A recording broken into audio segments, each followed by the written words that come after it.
Armed Forces Personnel Singna LEIBAK ASIGI APUNBA SHAKTAM AMASUNG LEIBAK ASIGI Meeyam Ngak Shennaba Hotnabada Lourakhiba AMASUNG LOURIBA Thoudang Shing adu EIKHOI KHUDINGMAK Ekai Khumnaba Utpham Thok-I HAINA Chief Minister NONGTHOMBAM BIREN PHONGDORAKLI Government of Manipuri Senduna AHANBA Manipuri Rifles ki Banquet Hall da Pangthokhiba Mapan Suba Armed Forces Veterans Day gi thoram da wafam asi phongdokladuna mahakna makhatana hai Armed Forces Veterans Day gi thoram asi Churachandpur dasu Jila Sainik Board na senduna pangthokli adubu laibak thibadi hojik oriba Manipur gi fibam asina maram oiraga thoram asida punna saruk yaminaba phangdaba asini Armed Forces ki veterans singna mamang thaktagi Thoudang kaya lawduna lakli aduga ngasisu lawduna adumak leiri Manipur da thokliba irang asi loisinaba hotnabada experience leiraba veterans singna mating pangbiu team ama oina punna thabak tawminanabagi pandamda athubada veterans singi oiba mifam ama kauragani maduda veterans singna masa masagi wahalon amadi suggestions sing piduna irang asigi tung koina chatnaba yaba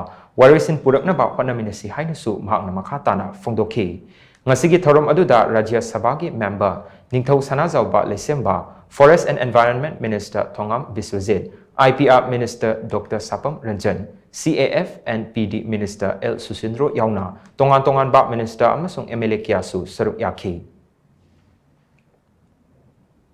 Experience later, nation gi damuk sacrifice tawraba tawraka su laiba the hujikso dum madugi wakhlon da lairiba veterans mayam dagi ai cooperation khrsik tokjeri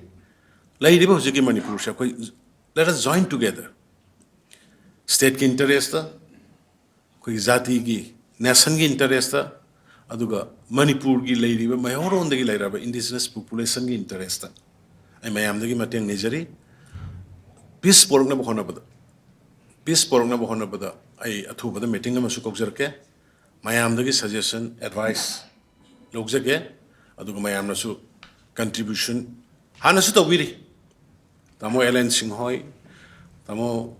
Himalaya hoi mayam ama contribution adagi pambiri basing one by one ming panjadragasu tawiri adu amu hena team moina work to minanarwa ai mayam invite tawjari ai athubada meeting call tokjarke mayamna sajok pinabiyo